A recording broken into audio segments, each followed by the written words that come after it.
What's up, everybody? Y'all know what time it is. It's 7 o'clock Houston time, which means it's time for the Daily Smoke. Absolutely. I'm Brother Los. Brother Jam. Brother Run. Brother Blackhand. Welcome to the show today. Everybody that is with us, and if not, when you watch this, thank you. Like as always, we thank you all for joining us each and every day that we're here. Your likes, your shares, your subscriptions, especially your shares. That's one of the main things that we want everyone to figure out who we are. Sure. Like we say, this is the People's Podcast. We want everyone to be part of this, and we really do mean that. Absolutely. I don't think they understand that. They really don't, brother. They really You know, don't, brother. If they did, we'd be getting call-ins every episode. Matter of fact, we might not even be able to have a conversation because of call-ins. You know what? If they really If they understood. really understood how much this People's This is Podcast. really all about you. I mean, yes, it's us here and it's our show, but we want to make it about you. And we're teaching you, you're teaching us. We're Exactly. learning together. There's stuff that we have lots of stuff ready to go, but Right. there might be topics that we have no clue about, and you got that topic in your head. Come share right. it with us. That's right, And, brother. You know? and if y'all have seen from the other episodes that we've done, if you're not in Houston, but you want to join us, hey, we can remote you in, have you on with us, or we can even pre-record an episode with you if you really got something you want to talk about.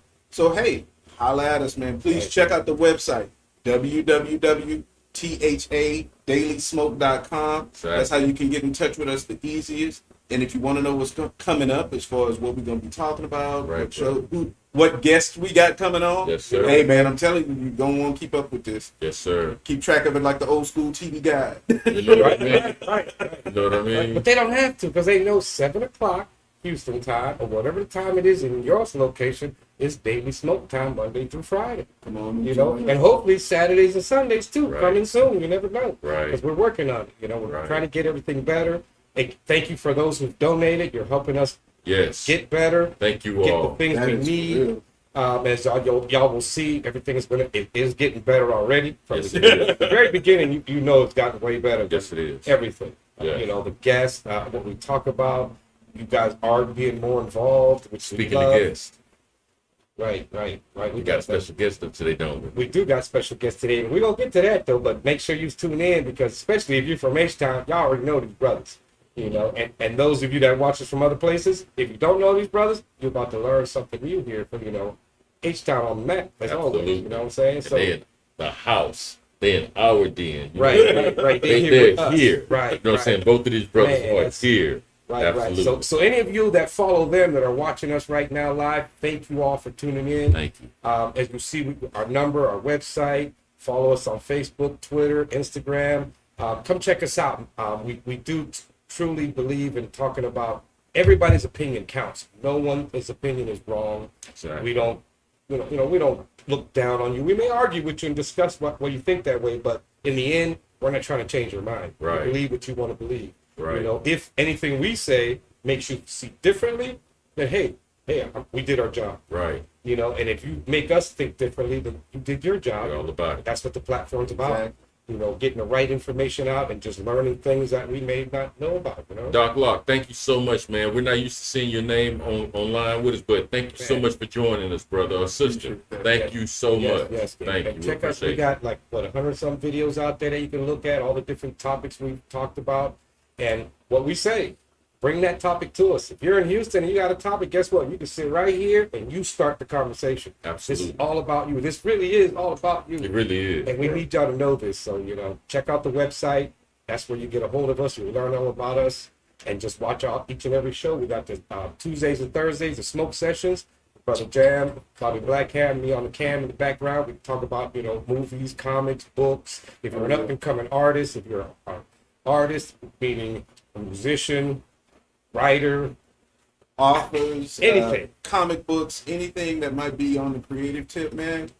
We're looking for people who really have something to say. If you got a story to tell and you want to come on and talk to us about it, then we'd be glad to have you. So check out the smoke sessions on Tuesdays and Thursdays. Again, the time is easy. 7 o'clock 7 o'clock. Central Time. We gonna be on there Tuesdays Absolutely. and Thursdays, so you can count on that, no problem. Right. But please go and check out the website to see what we got talking about coming up.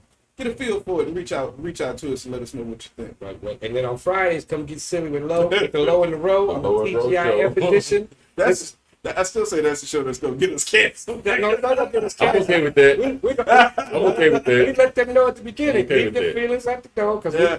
we recap the week, bring you Okay what's with that. upcoming. Leave your You know, feelings that's right. at the Leave your door. Leave your feelings feelings at the door. because we don't give a damn on this show. Leave you them know. right there. This is where we have fun, and we want you to. And on that one, you can call in on that one too. Oh, you yeah, know, yes, and you talk can. with us too, and have fun with us. Like I say, call in with a joke. Start it off lively, but don't forget Monday through Friday, Monday, Wednesdays, Daily Smoke Live, where we talk to serious stuff. We get off in the philosophical and shit. Yes, you know. sir. And then Tuesdays and Thursdays, we have fun. We nerd out. You know, enjoy just entertainment like. And then on Fridays, come get silly. Waka chicka, waka chicka, waka chicka, waka chicka. Friday, hey, TGIF edition. So make sure y'all check us out every day. But and we might have some cooking stuff coming up too. So stay tuned. A lot more is Absolutely. coming. Keep donating. Cash App, $TD Smoke. And that helps us bring you better and better material. So I wanna give a little pre-shout out to brother Blackhand because his birthday is coming up. You know what Ah, I'm saying? You know, yes, now sir. I'm finna embarrass him for a second because Bobby, Come on, Bobby. I've known Bobby since what 10th grade, big 10th grade, somewhere up in there. And I'm 47 years old, so that's a long time. You know what I'm saying? Whoa, Nigga, you old. he old. Right? Right? So Your opinion. And I'm even older. Right. we gonna talk about that. You know what I'm saying? But Bobby, man, I can't say enough about this dude, man. Most down to earth, got your back. I mean, this dude, you know how they say some people will give you the shirt off their back. They will. Bobby will give you the skin off his back. Give me the black skin off his hand. You know what I'm saying? I mean, you just that kind of brother, man, and I appreciate you for being that and being that consistently over all the years I've known you, man. So thank you, brother. I love you, man. You're one of the best. All I love right? my brothers, and they're sitting right there. Thank y'all for having me.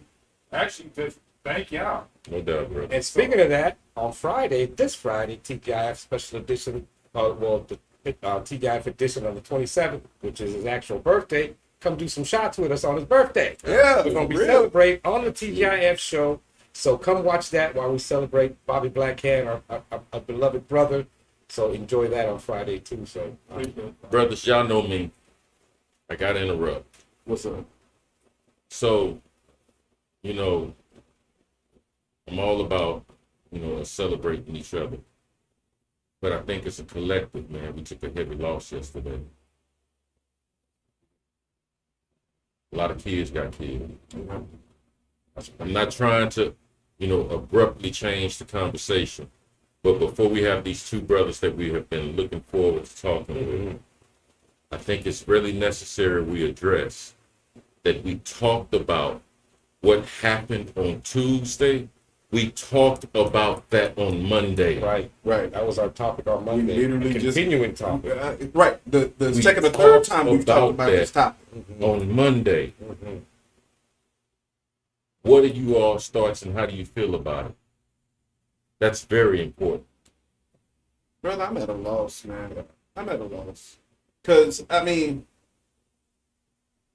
we keep running down the same alley. You know what I'm saying? We keep running down. We know the bullet. It's like when you're a kid. You know you can take a shortcut home, but there's that dog that's going to chase you every time you go down there. We know what the fuck's down that alley, but we keep going down it, and we're not doing nothing to change it. At this point, man, I can honestly admit I don't know what the answer is. I don't know if it is changing the gun laws. I don't know if it is. Because this one, as far as we know, wasn't even racially motivated. But something has to be done to prevent people from, especially in schools. These are little kids. Right. So you getting bullied at high school, you upset because you bullied at high school, understandable, completely understandable. But why go into an elementary school and start shooting? That don't have nothing to do with you. Them people ain't got nothing to do with you. And I just don't, I don't know what I could possibly, I don't know what could change it. I don't know what could fix it, but we got to do fucking something, man. To just sit around like they keep doing and saying thoughts and prayers about this shit. Time is over for that. I can't. Amy cried when she read the story, especially when she saw it was elementary school. You know, and then what I had read today was he started off with his grandma, but I don't think he killed her. Oh no, she's dead. He shot her in the He head. did kill her? She's dead. Okay, because then he went from there and drove the truck, crashed, got out, left one of the rifles and ammunition in the truck, went off to the school. They said they found 30 17-round clips. He bought 357 rounds of ammunition the day before. His birthday was on the 16th. He turned 18. On the 17th, he bought a gun. On the 18th, he went and bought 2 more guns. I mean, another rifle and all that ammunition. So he had this planned. He had it planned. He knew that in Texas, I can go at 18 and buy me a rifle. No big deal. No one's going to say shit. At And he did 18. just that at 18 years old. You know, and then you got to think too, though. Okay, what's wrong with that? We let an 18-year-old go fight wars. So why not? Well, good why point. not let him have a Good gun? point. Good point. You know, we let Good them go point. fight wars. Good So point, why Rose. not allow them to buy a gun to protect themselves here in America? Good point. too? But you got to be 21 to drink. That's the other thing. You know, in the military, though, if you're 18, 19, and you're out there, don't let you drink. No, not me, because I was in Chicago. wouldn't And say they they pulled us over. Oh, they won't fuck. Yeah, I was I'm talking 19, on I got base and scared. shit, but if you're on base Oh, and shit okay, overseas, especially in the wartime, I'm gonna fuck what you say. I'm gonna smoke, I'm gonna drink, I'm getting shot at, motherfucker. I'm gonna do what I gotta do. But either way, going back to what it was, it's like, you know, so you gotta address that. You let him go fight a war. Okay, we can say, well, that's something that we need him to do. Well, but so then so the only way I can have a gun in my hand is join the military? This is America. Guns, I should have a gun. It's just, do we need to start background checking mental health? You know, not Now just, you're dealing with HIPAA laws. see, that's the thing. So what are we supposed to do? Like he said, what are we supposed to do? You know, because if I'm not allowed to ask, you know, have you ever been in a, you know, something mental with you? Then I don't know. Like this kid, he had this shit planned already. He might not nothing have been mental, but he might already thought, when I turn 18, I'm gonna go kill a bunch of people and get killed myself. He pretty much committed suicide by cop, which is an episode coming up soon. That's just crazy, man. It don't make no sense. I don't know what's going on. Another thing that I thought about is, okay, what you read off the other day, 10 years worth of killings, only 400 people. Is that really a problem of 300 million people? You know what I'm saying? It's only a few. More people get killed on bullshit, drinking and driving than that shit. Brother Los, that's exactly why, and I really mean this. That's exactly why I'm glad we have the guests we have today. Because these brothers are actively involved in community activism. Right. And they're not just, both of them, they're not just going to schools with the microphone, standing up in front of a, you know, a crowd on a stage. Hey, do this, don't do that. This is what worked for me. You should do that too. This is not what they're doing. Right. They do that. They send the message out through their music. They do that also. But they're also out there on the streets. Hey, man, I know you're hungry. So it doesn't make sense for me to even try to talk to you if I know you're hungry. Hey, man, we got a barbecue, free barbecue coming up. Come holler at us. Right. And they've been doing it for as long as I've known, even before I knew who they were. You understand what I'm saying? All right. But fair enough. But I want to take this moment out right now to introduce one of our 2 special guests this evening, Brother Murder One, man. I love this brother. Let's go ahead and give him a round of applause. Man, just come and have a seat, man. Come on in, man. Have me here, brother. Thank you, man. Thank you. Glad to have you, bro. Yeah.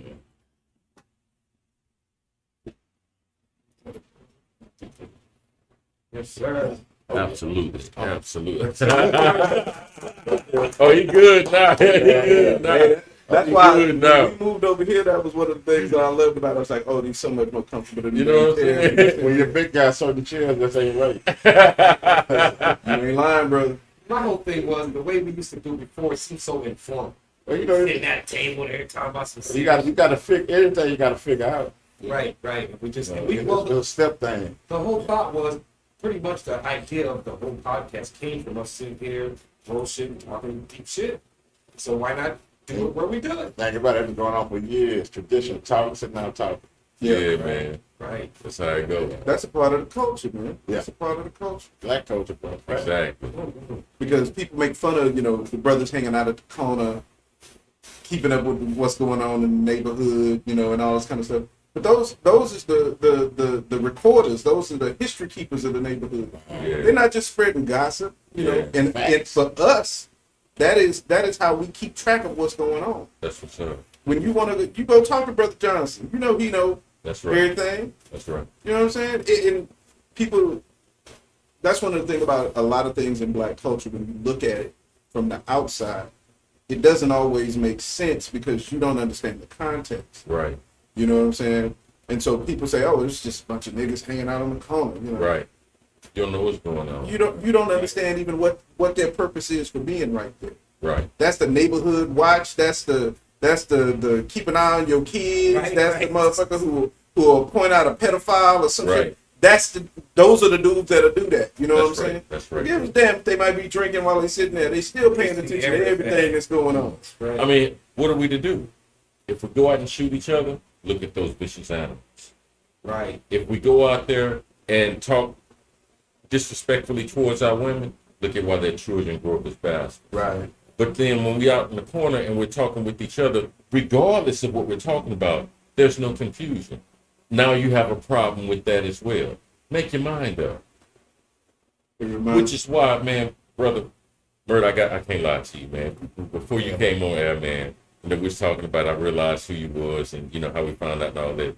I got to give you your flowers on camera, man. I want to tell you, and I never told you this on camera. Don't tear up. We ain't got no tissue in that. But I gotta tell you, my brother, I have known you almost all my life.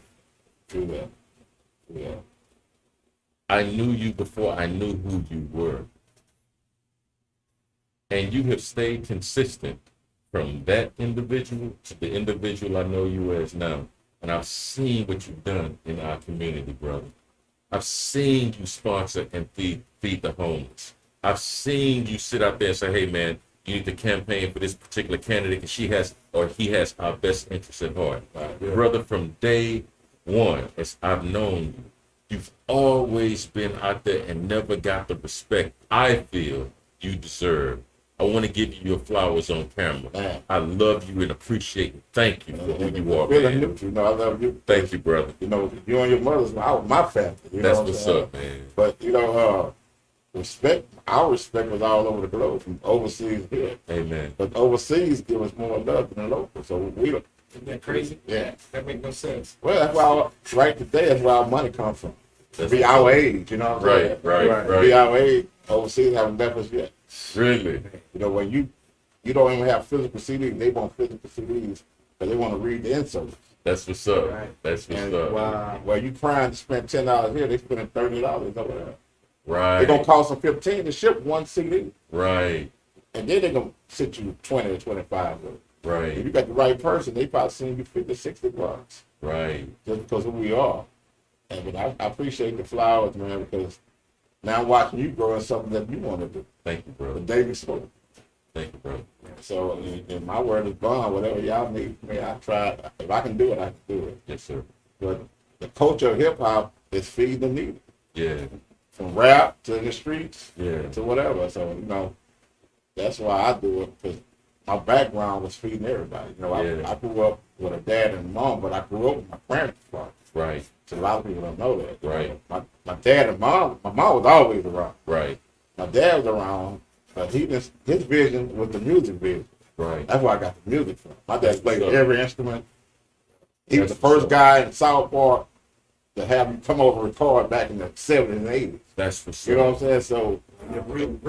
right. So when I go back to South Park, people that knew my dad, like, your dad the first one to record me. You know, so, but I never stayed in that because, you know, sometimes we have different elements. You know, I'm the quiet type. You know my brother. So No doubt. No doubt. you know the No difference. doubt. My brother's my daddy. That's what's up. He's fully my dad. That's what's up. If he's in the studio, he want 20 people in there with him. That's what's When up. I'm in the studio, if it's strictly business, give me one person, or we of us gonna be on the studio. That's what's up. So, as growing up, man, my grandfather fed the whole community in South Park. Amen. He used to raise hogs. So when he go to the bakery, he get donuts and cake. And the first place he go is straight to South Park, and they can get everything they want. They That's take it what's to the house. up. So I miss them days, man. man, you don't have these days. So it kind of grew me into where I'm at now. Yeah. And discipline, because you know, I was thinking about this the other day, but discipline, when I grew up, Watkins was a delivery. They deliver stuff to your house. Really? Now, I ain't saying I was rich. You know, people like, oh, you no. My grandfather had Watkins deliver stuff to the house. Doctors came to your house. Right. Wow. Milk bag, rock. Milkman came to your house. Don't get that. Yeah, see, I lived that part of the life. You know what I'm saying? I saw it happen, not knowing as a young kid. I thought that was normal. Right. Yeah. Then you get older, you realize, That shit ain't around. man, She don't exist yeah, no more. your doctor don't want to see you lift your copay. Right, You right, know? right. That's right. That's exactly right. Yeah, so that comes from me, my growth. And then I got with Reno, I already had discipline. When he started the softball coalition, the discipline was a whole nother level. In what way, bro? Man, just say for instance, like I'm doing an interview. Okay. If I said something wrong, I can't do another interview for 2 months. They will punish us, don't matter, nip, blank, anybody. He will punish us for interviews for 2 months. You can't go to another interview. That's That's what's up. conditioning, though. Let's do this right. And that's the type of, you know what I'm saying, that not to say he's on his way here or whatever situation.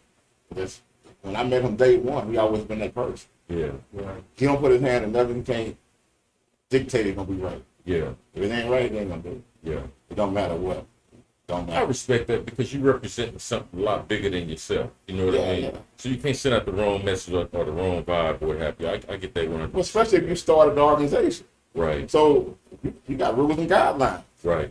You know, like I said, we were different. You know, I went to school with Nip, Ponday Cat, AC Chill, them guys. So, you know, we already different. Yeah, And on your side, even with yourself, y'all Yeah. went to Sterling. yeah, So we had to bond and mesh with Reno buddies, yeah. but some of them fell out because that wasn't in their life, you know. Just like we were talking about CMC earlier. Right. CMC was so much deep, well, he was a rapper first. Okay. And so the production team used to be with, he taught us how to DJ. So CMC was like, okay, well, maybe I need to go on that side of it. Then the kids in the marriage life came. Right. So he didn't see the 91, Murder One, and Gangsta Live in the street because he just never called back, but 3 or 4 years.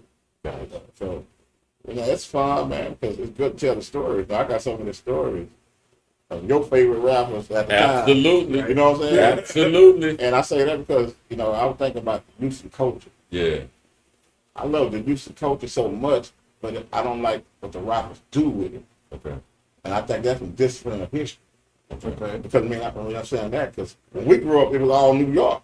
Okay. That's right. Who else we know? We knew New York. You're right. You know what I'm saying? So That was the framework. that was the frame. That's the basic. If it wasn't New York, we wouldn't have hip hop in Houston. I don't Right. think. Because you know, Right. T.O. Rock, you know what I'm saying? Right. Kumo D. Right. You know, even before Kumo D.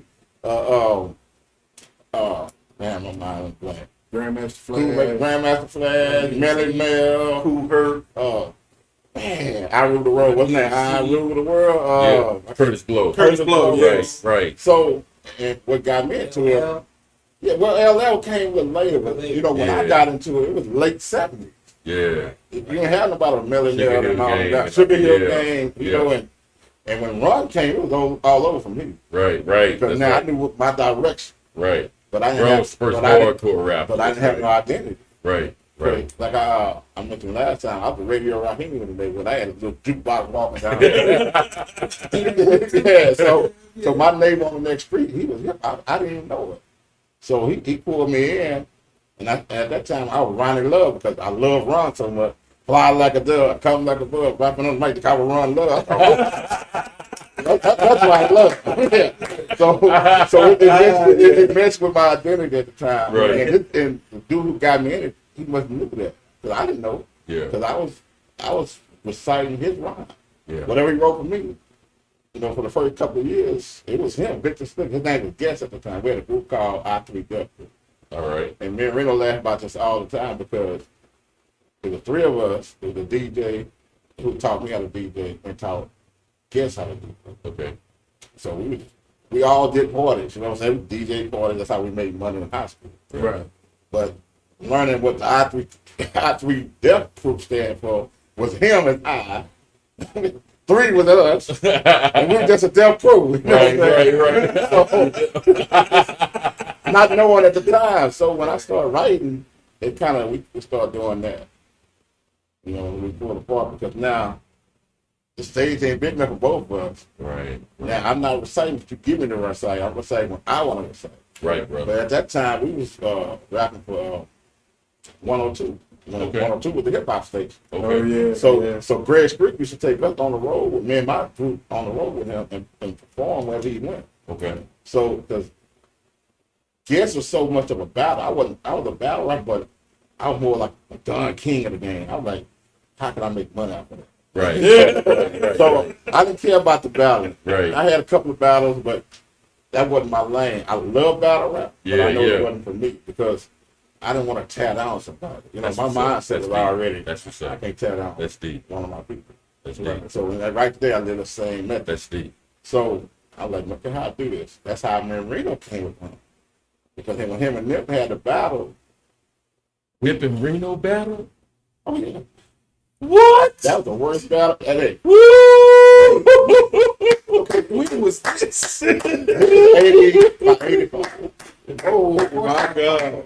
And Nip was, yeah, that's supposed to Nip was third Nip at the time. See, Nip in school, I was Ronnie Love, Mr. Ryan Creator. I had 3 or 4 names, Mr. Ryan Creator, Ronnie Love, MCR, different stuff, trying to find our identity. Nip was Sir Nip. Sir Nip, He was in the group. Klondike Cat, I always been Klondike Cat. no doubt. So Klondike Cat groomed Nip. Okay. See, a lot of people didn't know that they was in the group. And Cat had a group called Forever Death. Okay. And he had a guy named Sal Wildfire, he was in Dallas. And so Nip was like a protege. So when Right. Sal Wildfire left, Nip took the spot. Right. And so we battled Jukebox, Ghetto Boys, anything was out there, we took. Right. And I remember you laughed about this because I told John was the best battle rapper there was. you laugh, I was like, at my time, Right. Right. we had all the best MCs at John. That's But what's every school had some MCs. That's what's up. I respect that. And That's so, what's up. so K was a headhunter. K was this guy like, oh, you think you can rap, huh? K would come over there. So they had a couple of battles. And the last battle, Nip win, K win, Nip win, K win, Nip win, K win. And it started raining. I don't know where the rain come from. That day it started raining. Wow. And what made me and K cool was I told him because he was younger than I am. I'm like, you came to our turf. There's no way you were gonna win. So they left as a 50-50. You know, they Okay. both won. Okay. But I was giving him K didn't get where he went. Right. So I like, no, you don't go into another man's home. Right. Because they used to battle at Belford and Martin King. That's what's up. You know, that Walgreens was just an empty space. Right. Yeah. Right. And that was the battle. We called it the battleground. That's what's up. If you gonna battle, you had to meet there. That's what's up. And K, we sit there, me and them, Cat, we all sitting there, and we watched that bus come. What did you do, 52 cousin? I mean, 77, whatever it was.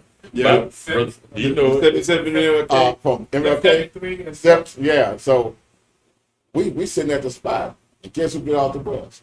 K and his 2 partners. So you always set up someone to start before you get the battle. Right on. And his group was getting some hard. I ain't gonna lie to you. And we best friends too. But it wasn't no match. So Jones had the battle. You got to think, Cat alone could knock off 5 or 6 on by itself. Right on. Right on. And so then the big battle was Nip and K. It was over with.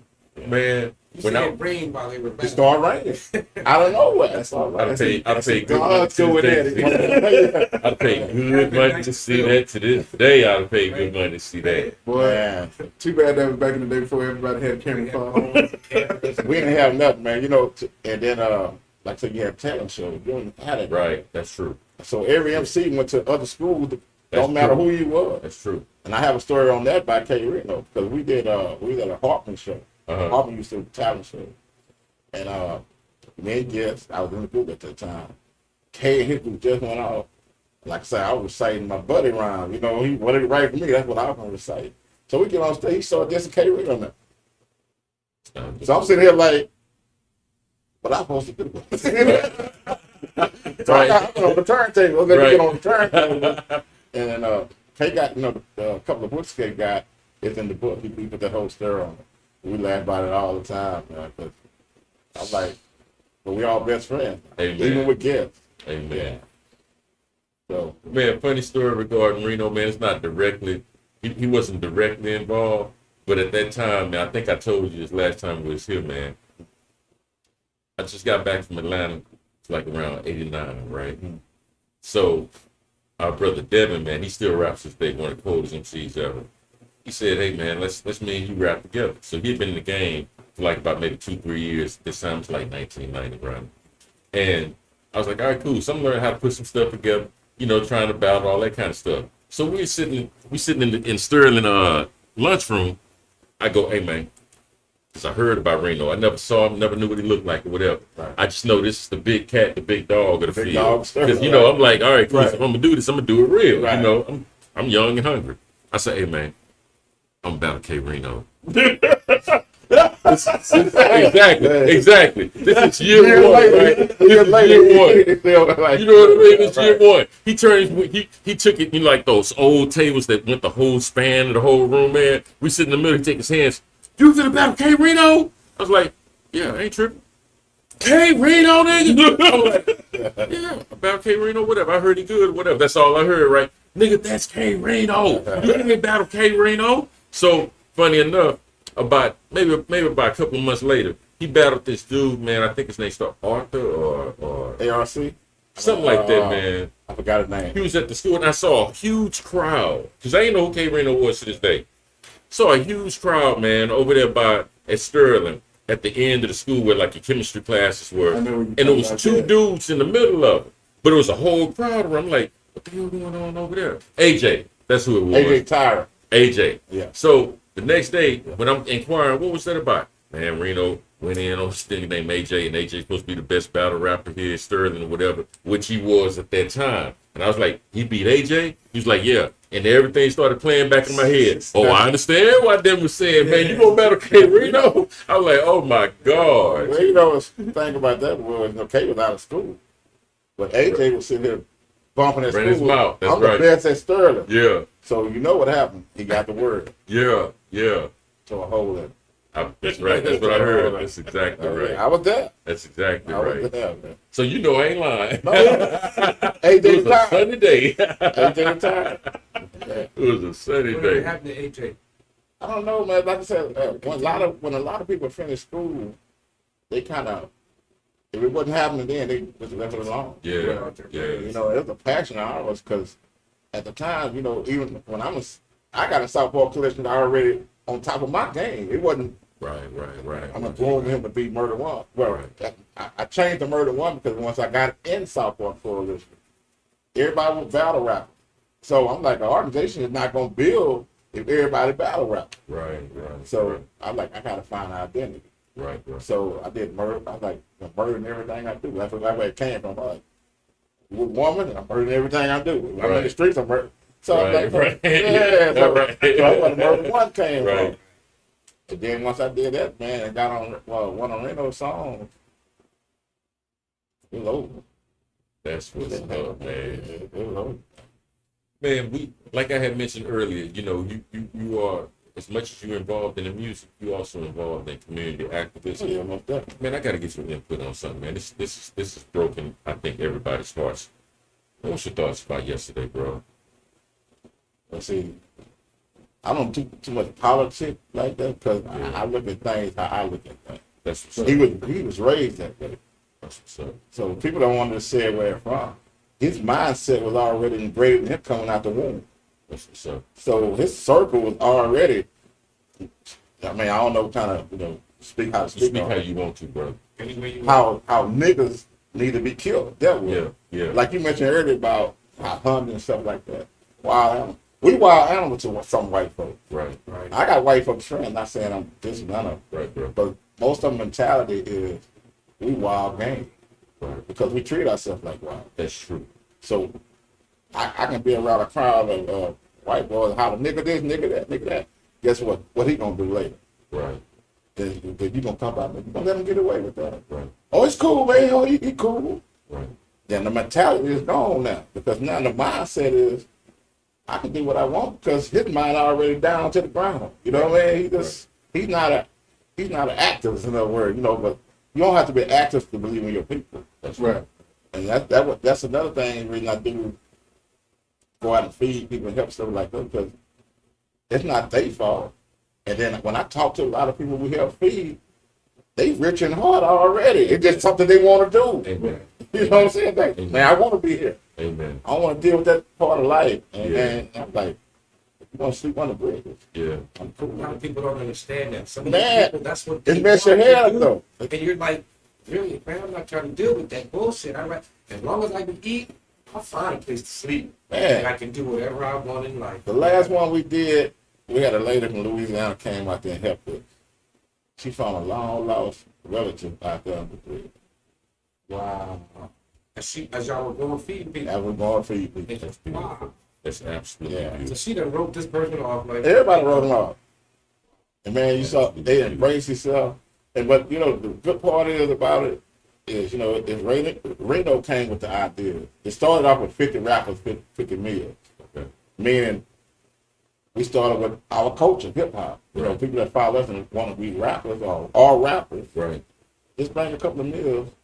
And it went from 50 meals to 250 something meals every time we went out there. Because we don't have a game plan. Because you know when you go out there, you got to have paperwork. But you don't have to have paperwork if you're going to buy from one of the restaurants. So what we did was, you stop by churches or whatever, they got a 2-piece for $4. Bring one. But some people bring 5 and 10 of them. That's real. Guess what? You got a whole community eating now. That's real. And before that, we did shoes. You know, everybody got an old pair of shoes, still look good. Right.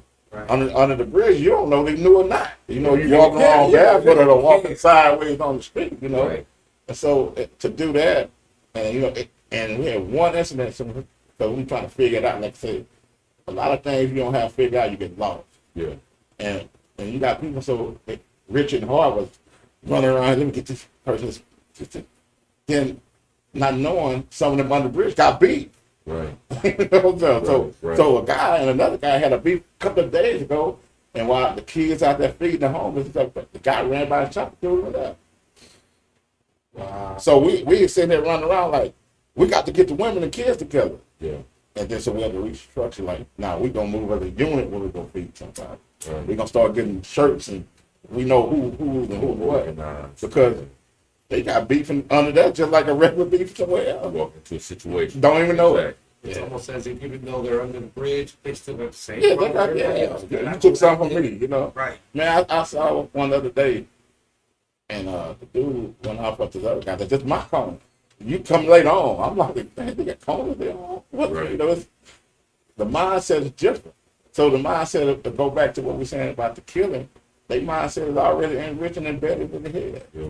They just have to release it. Yeah. Now, Yeah. these kids are, what, 13, 10, 11, younger than that? Yeah. And he's 18 years old. Yeah. These were like my little Right. So what kind of problem you got with an 18-year-old guy with some younger kids? Same thing I said. You know what I'm saying? It's like, how did you wind up at an elementary school? Because you ain't got no beef with those kids. And I said earlier, mindset probably was a pedophile. His grandmother also. You worked see, with a lot you of see what I'm kids. saying? You never know what his mentality was. But they had to kill him so before you find out because he took too many kids out. Now, if he didn't take as many kids out, guess what? He would walk in there with McDonald's again like the other guy did and walk them in, wipe the sweat off of him. You know, the one of us, we did so Right. we get caught. Right. And I mentioned to a guy earlier, he was driving around with a window, can't go down. I said, I can't do that. He said, why? I said, because police don't play there without no camera. Agreed. You see, he tell you roll that window down, you don't roll that window down. There's two things gonna happen. Right. You open the door, you finna get shot. Right.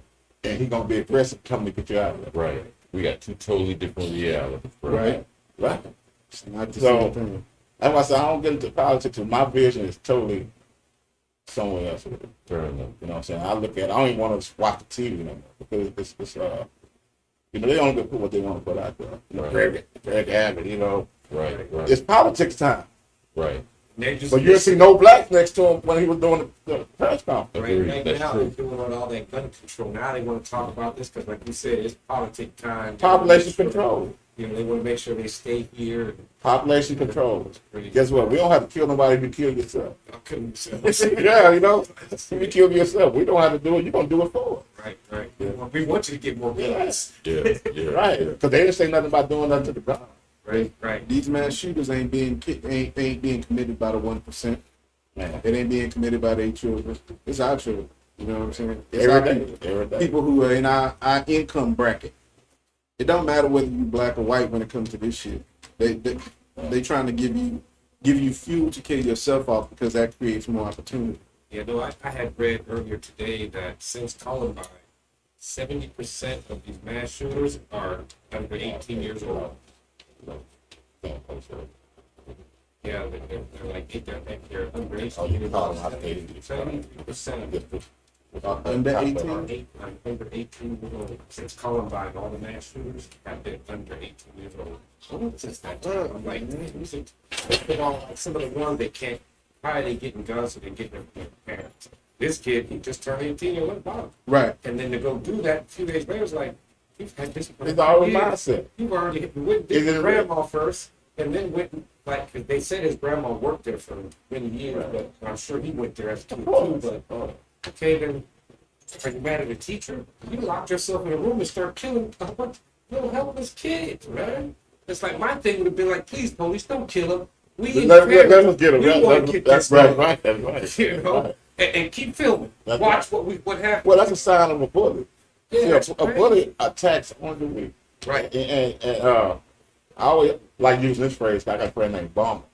To me, he say, if it wasn't for the weak, the strong would have nothing to do. Right. Because they ain't gonna go after another strong one. And they both strong. You know. It's like a wild animal. You wound it, guess who you gonna go after? Right. And the mindset of even our people, I'm not gonna just put our people to the side, because we have some crazy people ourselves. Yeah. You know, and growing up, I used to ride, I ain't gonna put a name out there. He's a big time rapper, platinum rapper. We used to ride down the street, he could just shoot out the window. You know, but we was in our early 20s. That's Right. what we did. Right. That's Young That's and, what and, happened. and stupid, Right. you know, You know? you do stuff like that. it's funny because I had saw some about some kid that, hey, he didn't know he was doing wrong because he grew up this way. I'm like, okay, so if I'm from South Central LA and I'm a kid in the 80s and I get up in the 90s, drive-by shootings is normal. I don't know no better. Right. That's a whole different story now. Right. You can't do. But what's the difference? You said the kid, he did something wrong, but because he was rich, he didn't know he was doing wrong. Well, Yeah. I don't know I'm doing wrong because every day somebody gets killed in my neighborhood. So now that I'm older, I got beef with somebody, we go kill him. Right. Right. But now it's wrong. Well, you know who to blame that? You blame the media. Right. The media only give you what they want you to know. Right. And guess what? It's the blacks and the Latinos. Right. That's it. Dude, I can give you a perfect example. I know you probably heard, well, I know you say you don't watch it, but they've been talking about this monkeypox that's going Oh, on. y'all heard about it. So now, this monkeypox, from what I understand, has been found in 12 different countries. None of the countries that they found it in are black countries. But every time you see it on the news, they showing pictures of black children Really? with the bumps. Really? So it's like, it's not even our problem, Right. but you trying to make it look like it's us. All the time. You know what I'm saying? And I'm like, okay, is anybody else seeing this? Well, you know, they always said blacks are monkeys. Right. That's how, You know, that's how I came Just up like with an blacks animal. are monkeys. You know what I'm saying? That's how And I actually heard they had the doctor on today on the radio. He was saying monkeypox come from the cave family, where they interjected each other and they get so-called bumps and some stuff like that.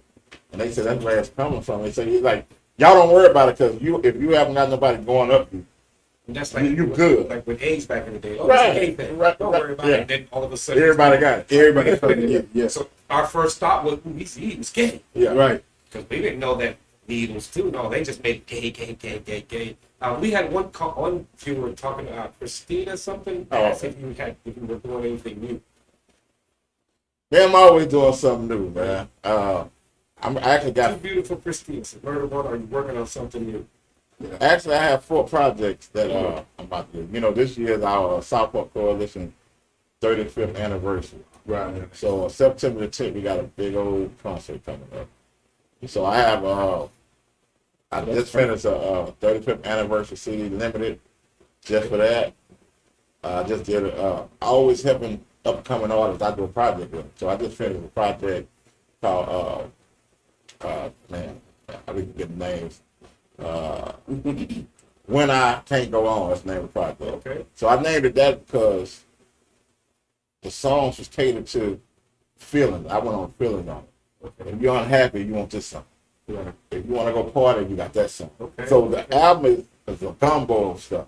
Nice. And I put him in a situation where I let him find his own identity, but I guide him to the water. So I couldn't make him think. So that's being overseer. I have a solo project called GAME, stand for Giving All My Experience. So I named that off of one of K-Rino analogies he put on one of his albums. And I thought about giving all my experiences. I've been doing it over 35 years. Professionally 35 years. Real shit. So I was like, I'm gonna call some people I never worked with outside. So I got Power Wall on it. Okay. I got Big Pokey on it. I got Too Short on it. He talking on there. I got a partner that played for used to play for Dallas Cowboys, Jerry Mintz. He's in the music thing. I put him on it. I got man, only one I haven't put on there yet and worked with, two people I want to put on there. I want to put Devin and Dude, and I want to put Zero. Once I put them on there, my history of working with youth artists is over with. No, Devin, dude, yeah, his mom was right down the street from him. Really. Yeah, And I met Devin. Devin's so down to earth. I mean, Yes. I don't have a problem getting them. It just, I'm not ready to use them. You know, I'm not, I don't gonna say use them. Not someone using it. Yeah, it's not, my mindset ain't they gonna get Devin because I'm gonna have to go somewhere else with Devin on the music. You know what I'm saying? Yeah. I mess with Roe, my A game better be together. Right. You know, so when I'm doing an album, I put the best last because I give me time to get focused. Going in, flip, like Power Wall and Big Pokey, and me, Power Wall and Pokey in one album. Right. And I ate that. So but Pokey ate it too. One thing about Pokey gonna eat on anything. For real. So I mean, I'm sitting on about 4 projects, but Think you go to murderone.com or where can they? oh well, we got a Southport Coalition site. It's southportcoalition.net. So that, But you can go to any social media. I'm all across the globe. Yeah, and we're gonna be putting up some stuff from his social media up on ours. So check him out. Yeah. Definitely. Yeah, that's definitely. We're now, gonna, you talked about analogy. Now, one of the songs that K-Rino does, I'm not much into rap and hip hop. Right. Music, the music banging, I'll jam. Right. I'm not listening to the words. Right. The words are just part of the music to me. Right. Yeah, You know, some so people, the yeah. one that I was listening to now, I think it's on, not the newest album, the one before. We won't be free until we know we're not. Oh yeah. Explain that to me. I kind of understand it, but I don't know where he's coming from. Believe it or not, I really can't explain that till K gets it. Because some fact I say it is, when you're a friend of K, I know songs that he never put out. So I don't sit on them, you know what I'm saying? And then when I do projects, I don't listen to nobody. Because I don't want to say, well, you took that from this. Okay. No, You took that from this, right. Yeah. So This one, I think it's on the long way back, I man, think. yeah, if you still have problems with my own titles, they're gonna tell you. Right. Like I say, I ride down the street for R&B all the time because I love to be mellowed out from a stressful day. Right. And so some song, if it ain't back in earlier stages, I can't tell you what K said because I'm not surprised at what he's saying anymore. 35 years, K was ahead of the time when I first met him. That what made him become friends.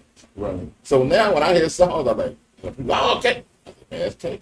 That's just what he do. Right, can't see it. That's real. Yeah, I know. Now, what you have mentioned about the project you're doing now, music, just music for this, that's what music is anyways. Yeah. This is how music, Well, that goes back when it's I like was when you break up with somebody, every jam is a slow jam. right. But that's what I was saying earlier about projects. Houston. Houston artists they're not in depth with that. New York, you had to know New York history before you even came out of a record. Right. Now everybody in Houston go platinum. They legends all of a sudden. Right. Now you got someone not knocking who I am or K. We've been putting music out every year. K dropped 7 albums in one day. Was it 40 albums or 50 albums in 40 years? I think that's what K have over 50 projects during the time. But I'm saying he dropped 7 in one day, and then 4 months later he dropped a 4 piece. Nothing same on it. And I'm gonna bring this up about the rodeo. You know, burn our homeboys, everybody our homeboys, but they didn't go to K. They don't have to go to They me. just did a big old thing. Just Look. recently. I guarantee you, as much as they knew their songs, people know Case in them. Yeah. You know what? I watched something on YouTube. I was watching some one of K-Rino's little podcast thing, and then there was something that came on after, and it was these rappers that I knew, big rappers, and they asked me, yeah, so what got you into it? But Houston, K-Rino, K-Rino, K-Rino. I'm like, and I'm looking at dudes that I know, like, I didn't know this brother, even knew this brother, like, Look they here. all like, well, when I have to go back, best battle rap, I gotta go to Houston, man, K-Rino, Look K-Rino. here, I'm a solo artist, but I'm Reno hype man. I'm Reno big there on the road. You'd be surprised who know K. Yeah, no, that was, You know, we ran into 360 Mafia. oh, yeah. The first thing they said was, we grew up on y'all music. Now you got these dudes up here. Right, and they talk about you. Then you go to Atlanta. You go to people in Atlanta. Man, we took some of y'all style of music and made it ours. Right. You know, so we know it's out there. But it's a case of humble, because a lot of people, you know, we went through that the first time with 97.9. They had an all used to car show. And K had problems with J Mac. So guess what? Ain't no Southpaw Coalition on it. They start getting phone calls. So we had to go to the box to sit in the meeting with Mad Hatter and all them. And I wasn't at that time. I wasn't with them, but they set the meeting up, and they had to break. Okay, we're gonna leave this alone because they want y'all at this car show. Right. And so we did the car. They gave us limited time, you know, to make y'all happy. We're gonna give y'all. Put you on there right quick. Yeah, we're gonna throw y'all on there. You know, y'all can't take maybe 6 passes. Southpaw Coalition alone at the top. The top one's about 10 to 15. So how you gonna give us 6 passes? 6. Yeah, so we did that, and it turned out pretty good. And then Trey got into it with Tay at the box. Remind you, we won with Trey. Now we banned it again from 97.9. So, but you know, we're community. Right. And the situation of Trey was, it wasn't Trey's fault. If y'all were paying attention back then, I don't know if y'all remember Nate when she was on there. Yeah. When she interviewed people, she attacked people. But no one went back at her but Trey. Matt Hatter didn't like that.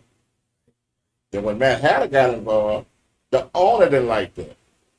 So the owner banned Trey. See, when Trey and Zero was in the booth together, Trey was commercial, like what we call mainstream.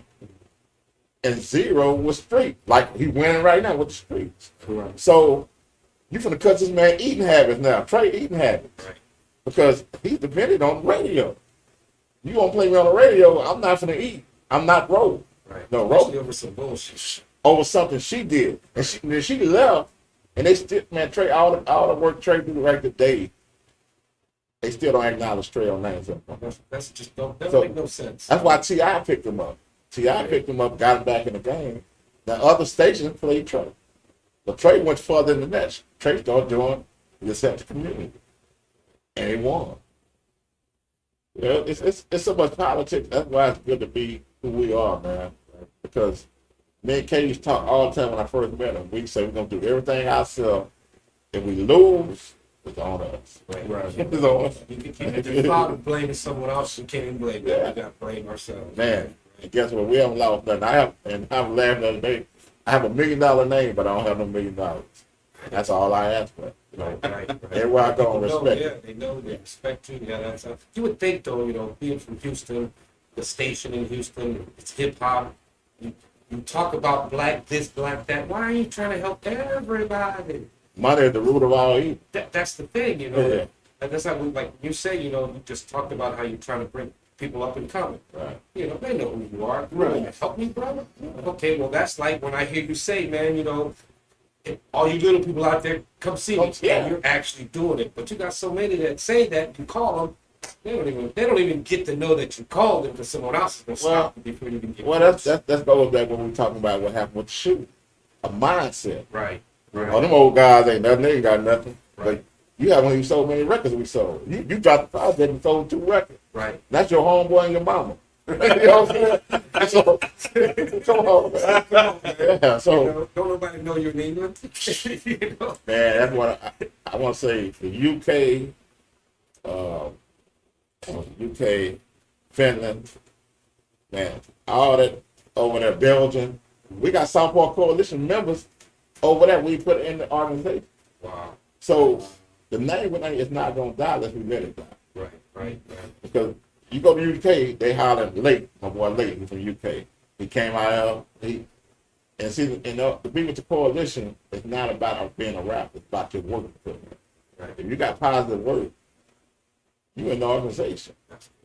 And so as we got older, Kay came to the conclusion like we can't put no nobody in Southport Coalition. So now we got Southport Coalition 2G. Okay. You know what I'm saying? So it's a younger generation, Right. but the name is still, you're going to have to say Southport Coalition first. Before you say it. Anything else, Right. you know? And everybody in 2G, they jam. And we met them by doing work. And man, the work get you anything. You know, you want to be around positive people with the same mindset. Well, they're the ones that are going to take over. Oh, yeah. You know, you're not until we die. No, not understand. Once I'm everything just- is gone, it's not going to die with you. Oh, They're no, gonna no, take it. no. Take it from They're there. gonna keep it going. Oh, keep going. Yeah, most definitely. I'm just saying that Got like because 50-year anniversary, 60-year anniversary. Yeah. Keep that ever going. I'm just saying that we're gonna keep it going before they keep it You know going. what I'm saying? But we ain't They going. get old. We gonna roll. We ain't over yet. right. Yeah. The bones hurt when we're on the road, but hey, Hey, the mind's still better than any rapper you have out here today. That's right. You know, I don't understand when you got platinum rappers and every time they interview, like you said earlier, K-Rino, my favorite rapper. He the reason got me rapping. Yeah. But you don't engage him in the stuff you got going on. That's great. right. So he okay to put the name out there, but you ain't putting the money in his pocket. But it's some put money in his pocket that does it. And you know, like K so humble, K wouldn't say it, I'm with K, so I know who with K money. Right. You know, people call K like I'm gonna perform tonight. Shoot them 5G just to come hang out. That's real people. Right. But But they work that there. They knew what the brother's about. yeah, like I say, when I met him, it was because of his heart. It wasn't because of Right next to Bird, man. So I take me out drinks. Go and get right now. man. Sheriff is here. I was already here. I don't know what you're talking about. I was already here. That's the second chance. They all better than that. What you do? I made it. Yeah, right. You got the rapper steer or somebody? Yeah. Yeah, no, welcome to it. You've been knowing me a long time. If I don't get lost, it ain't right. Yeah. Yeah, no, I had asked him. I was listening to one of your songs. I could, listening to it, and there was an analogy in there that said it's we won't be free until we know we're not. Yeah. And he couldn't explain it because that's all you. So I'm glad you're here Yeah. to explain that to me. Because before I start, I want to say that I listen to rap. Yeah. I listen more to the music than I do words. Yeah. Sometimes certain words hit me. Yeah. You know, so I just want to see what were you saying, man. I kind of understand, but I don't think I do. Yeah, I mean, what it means is that we are people that have been over in this country for centuries, and the conditioning process has been so extreme against us to where we running around here now thinking that we made the shady, that we free and everything, all is well, and the oppression don't exist no more and all that. So it made us relax. So now we seeing all this oppression that's not necessarily overt, but it's covert, it's undercover, Right. and we thinking that it's cool. So when you hear other people talking about freedom, like, man, we need to do this, we need to start our own business, we need to break away from this system and all that, then our own people are rebelling against it. It's like we're not gonna never be free because we don't know that we not free. Right. We think we already there. Right. So that's right. basically what I appreciate. Okay. That was basically the I told him that before you got here, but I want you to say it. Yeah. So, you know, I didn't want to go sure too that- further yeah, detail with it. Right. You just gave the short He version. just I did. I did. I figured you were gonna go further with it, so I just gave what I had. Yeah, we've been hitting the head so good to where oppression looks like freedom to us in a lot of situations. So we're like, man, well, we good. Oh, we can vote. oh, we can drink out the same water fountain as white folks now. Oh, we free, you know, and there's so many other things being imposed on us that it's actually worse in a lot of situations. And see that you say that, and one of the things that I've said before, even on the show, is that in a lot of ways, the end of segregation was actually bad for us in a lot of ways, because when we were forced to depend upon just ourselves to take care of ourselves, we was doing great things. I mean, yeah, you had problems with, what is it, Tulsa, Oklahoma, and stuff like that, where we build something up and they come in and destroy it. But we proved over and over again that if we was left alone and left to our own devices, we wasn't wilding out. We wasn't destroying stuff. We built things. We made money. We was profitable. We in some ways we lost a lot of that when we got that integration. No, in a lot of ways, you're 100% right, because we fell for the trick of being told that we got to try to get close to our oppressor. Like they ice is colder, their water is wetter. All these different things that we felt like, but no other people focused and thought like that. Right. So that's why you see a Chinatown in every major city, because they would never own nothing like that. Like, look, we're gonna start our own thing. We have our own banks, grocery stores, cleaners, whatever it is we got, and we'll build up our little town within that city, and we insulated, and we couldn't even walk in there and say, hey man, y'all hired? We couldn't do that. We can, hey, well, I want to get a loan. That's not gonna happen. But when we the conditioning process been so extreme, we just got to be close to them.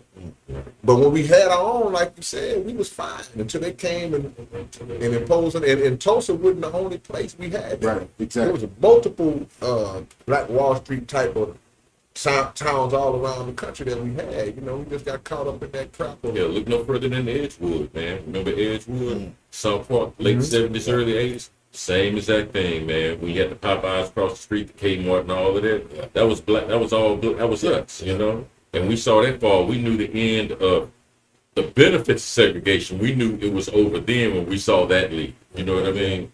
Yeah. So yeah, man, I hear you 100%.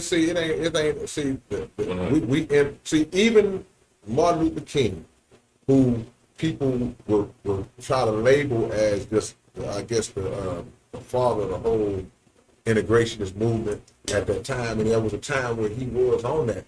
But towards the end of his life, one of his quotes was, he said, "I fear that I have integrated my people into a burning house." Right. Because he came to the understanding, like, man, this was a mistake.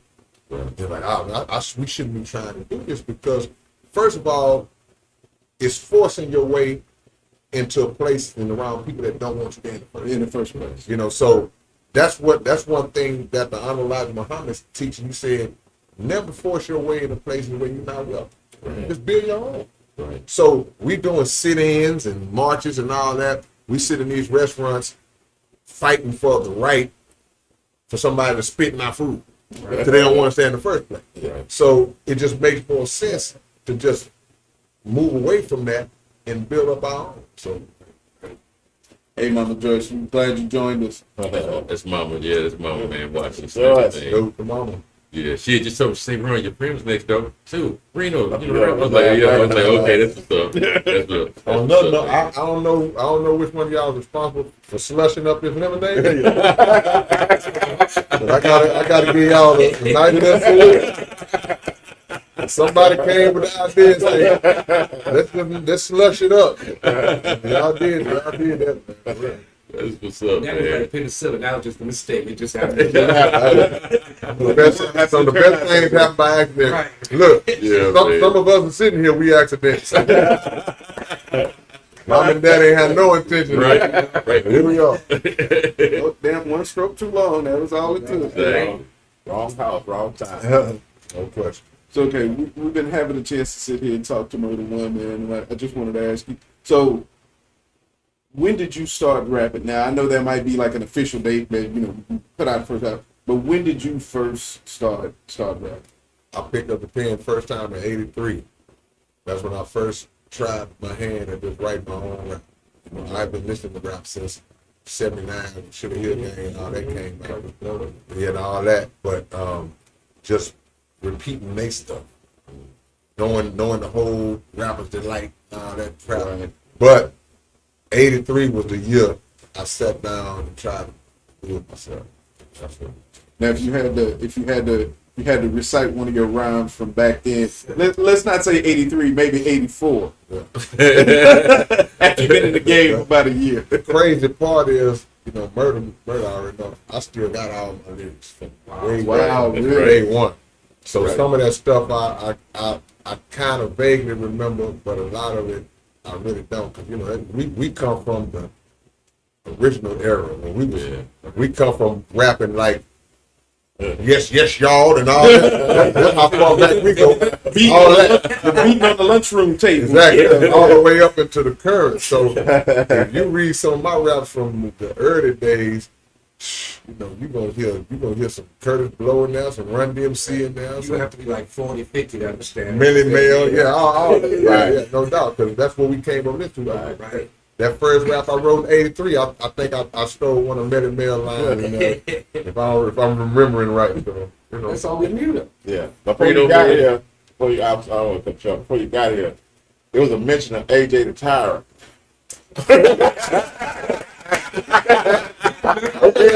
I remember AJ. See, look, AJ was at my high school after I left. I was the king of my school. Right. Undisputed, no doubt about it. It was my school. So anything rap went through me. But when I graduated, I might have been gone a year. I might have been gone a good year and a half, whatever. And I got a phone call. And somebody told me that phone call. They say, hey, man, AJ the Tyrant, he said, Sturden is his school now. I haven't been gone that long. See, if I got a phone call like that today, and the dude said, hey, I run stuff. I'm like, okay. Right. There was still people there that was there when I was there. Right. So I'm like, nah, it ain't yours yet. So, I went and paid a little visit up there to him. Just let him know, look, it's still, my remnants are still, my ghost is still in there. It ain't all the way gone. I had like a 10-year expiration date. I was all the way gone. Before you release the title. Yeah, exactly. Right, okay. Had you not went and destroyed AJ, this man right here was gonna try to get on. Well, well, you know what? Hey, I like that. I went to school for psychology because I understand momentary lapses of insanity. I understand that very well. To be honest, I don't think I got him like I wanted to get him because when I came in, I think we was in the parking lot, there wasn't that many people out there. I always did my best work when there was a lot of people. But there was enough people out there to know that there was a spanking took place. But on the same token, just being real, I respected him because, because I ain't trying to high cap him, but he knew what he knew who I was. Right. So for him to just say it like that, like, hey man, it's mine now. You know what I'm saying? I had respect for it then, but I just was in a different mindset because I'm like, that meant something else back then. That bragging right, that title, like, no, you ain't gonna just be saying, you ain't even talk to me like that. That's what's up. So this Don King right here, That same thing he That's what he said. said. Don King on it. I remember one told me a story. He was like, yeah, man, people trying to battle, Reno and everything. And when he find out who it is, he'll call me and be like, come pick me up. It's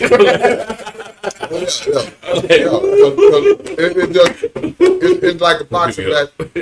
Certain people bring it out of you. And also certain other people, if you don't feel like it's worthy, then you're not gonna really Waste your time. Because the reason that call came, the dude say, I can rock him. Oh, no. So I said, wait a minute. K. And I remember that day because I was like, I ain't worried about it. And he was like, man, no, you don't understand. This dude talking records. And I was like, I don't care. Ain't no big deal. But he kept on. So finally, I was like, All right, oh, there's some money involved. Oh, okay. So I said, okay, come on. So he came and picked me up and went up and down. And don't get me wrong, the dude was great. You know, I ain't gonna say who it was, but the dude was phenomenal. You know what I'm saying? But at the end of the day, it's just a situation where, you know, I don't know what his background was, but I had been through so many different types of battles to where I was like the Chinese guy the karate guy who could use different styles. Right on. So Right on. if we wanted to go strictly lyrical, I could. Yeah. But also I knew how to, okay, if there's a crowd around, I ain't gonna go strictly lyrical because that might go over their head. Right. I'm trying to beat this dude, so I gotta hit you with some rank rapping, and I gotta be roasting you to embarrass you. Right. You know, so his thing was, well, man, why you doing the rank rapping? Hey man, look, bro, if me and you get into a fight in the street, I can't tell you not to pick up a stick. Right. I gotta figure out how to maneuver around that stick. That's right. You know, and still win. You know, so that was the whole thing. And then years later, when I saw him, he acknowledged that. He said, man, that taught me a lesson when I battled you, because he said, this is exact words. He said, I was caught up in trying to make you fight the way I wanted you to fight. But in reality, in a fight, you have to bring whatever it is you do and hope that it's good enough. Right. So the object is to be able to do multiple things. Right. You know, plain and simple. So that was I knew that early. I knew that early on.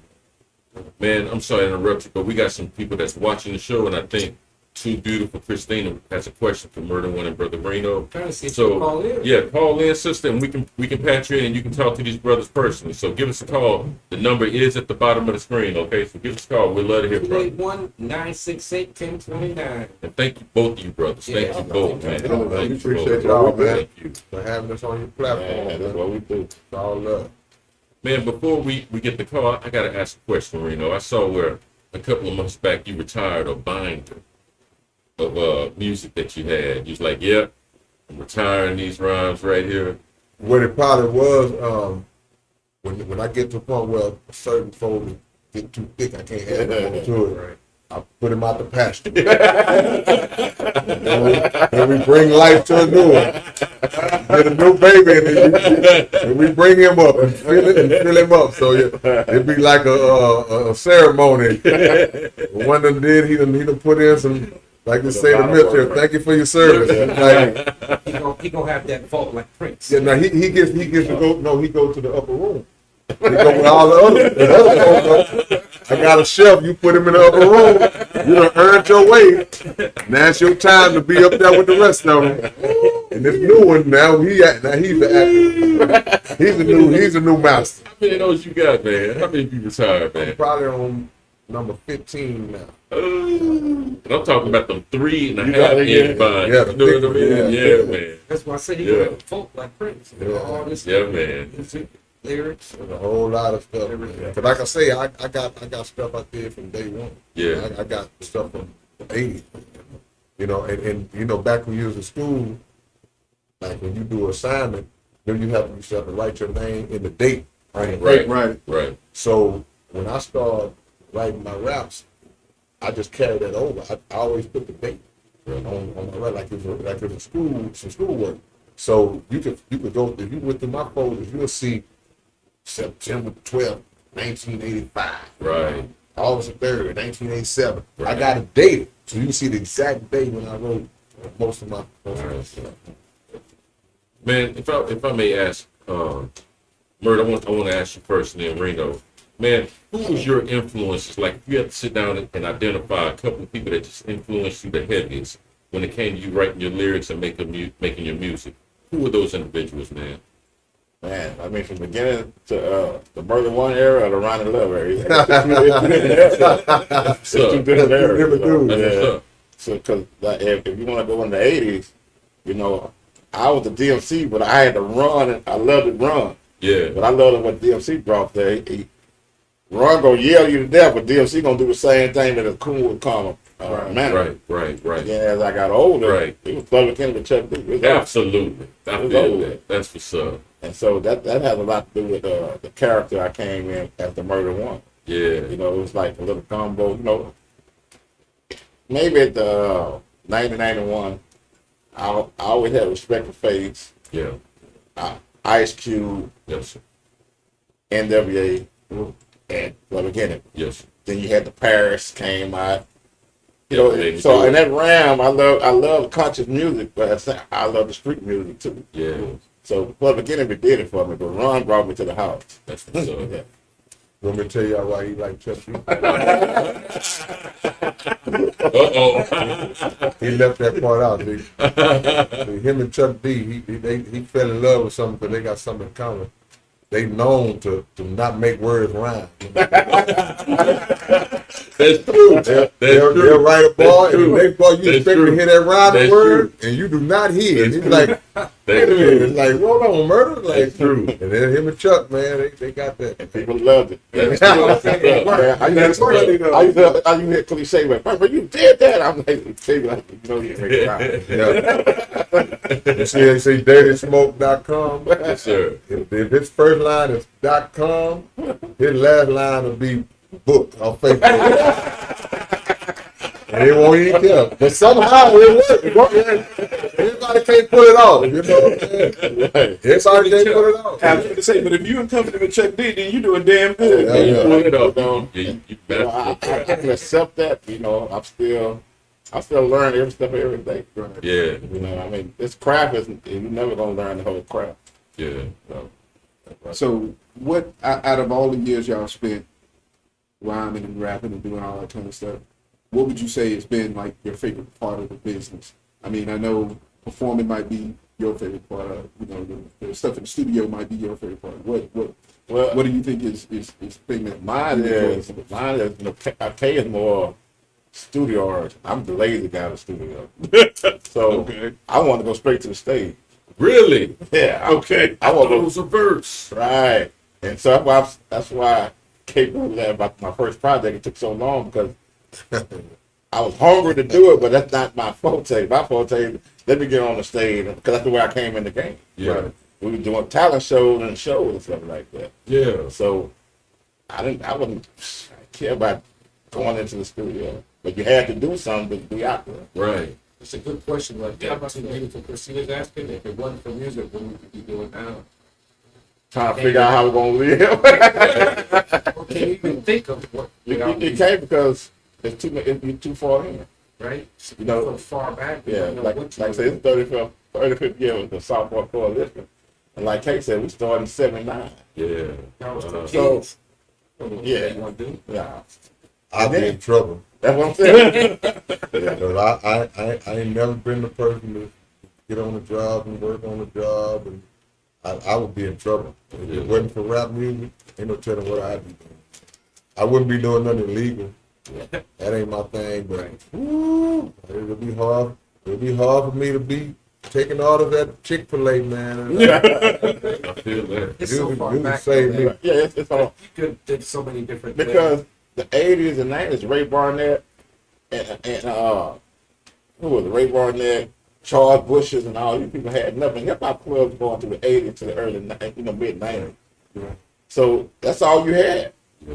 So we running down the street. We can't get in some clubs. We outside the parking lot. Right. Right. So it's always been music. Right. You know, my favorite part, I can't say a favorite part of the business because we have a passion for different parts of it. Like, Yeah. first, you know, when you in the writing zone, you have that passion for writing. Right. And when you really in the zone, you like, Yeah. man, I love what I'm doing right now. Then when you get a studio, you enjoying that aspect. Right. Like Murder said, you get on stage because now you dealing with that crowd energy, you bouncing that energy off each other, and getting that response and that love back. Right. But as we got older, the new aspect became the business part. And for some people, that made a lot of people get out of the game because of the dirty nature of the business. Yeah. But for us, it didn't do that for us because we had ownership from day one. Right. You know, because the major labels didn't really mess with us. So what do? We start our own. So when you got that ownership, and now you like, man, hey, this is my label. I'm spending the money to do what I do. I'm paying for my studio time, my manufacturing, whatever, my promotion and all that. And you start to reap the rewards of that. that's another level of it, another category that you start to enjoy. Yeah. So, and then you, as time passed, you start seeing people who was on big labels and major labels, and they like unhappy or struggling, and you like, I ain't even got near the resources they got, but I'm free, Yeah. and I'm happy, Yeah. and I'm doing my thing. So, you know, that part, that ownership part of it was like the head scratcher, like, okay, we own to something that they not even really on. At a time. Yeah. That's look like we got two beautiful Christina. Absolutely, love. Take your time. Go ahead. What's your next question? Next We question. prefer you call in. The numbers at the bottom of the screen, but if you're shy, go ahead, sister. You got it. Yeah, You got it. that's nice. But like that question she said, that's so far back, you wouldn't know. I mean, who knows? I could have did something totally different, been doing great at. Yeah, but my household was, my dad had every instrument he playing that, so I had to grow up Music into it. anyway. Yeah, music was in the blood. Yeah. That's an excellent question. Where do you think the future of music industry lies? It depends on how we take the reins. If, just like we said a minute ago, if we continue to let other people have ownership, then we're gonna be in trouble. But if we decide as an artist to say, man, look, this is my art, I'm not giving you, I'm not doing a 360 deal where I give you so much of my name, image, and likeness, merchandise, all this stuff. I'm just relinquishing over to this label. Then music is in a good place for the future. Right. But as long as we just are so happy to sign, and we so happy to be under the umbrella of these entities that don't care anything about the art form, they just Be making money. and they running cookie cutter type artists through this assembly line, and you hear the day gone tomorrow, and it's no weight or substance in the art, we in trouble. Yeah. So ownership is the future. Lack of ownership is going to represent the demise. If we don't get it together. So that kind of goes with that show you did with what's wrong with hip hop and how we fix it, right? Because I remember I watched that Own it. a couple of weeks back, and that's what you were saying. You got to own it. Right? That's what's wrong. You're just signing, you're giving of yourself away. So now you're becoming part of that system. So if you were giving advice to somebody coming up in the band, I know you say you work with a lot of up-and-coming artists.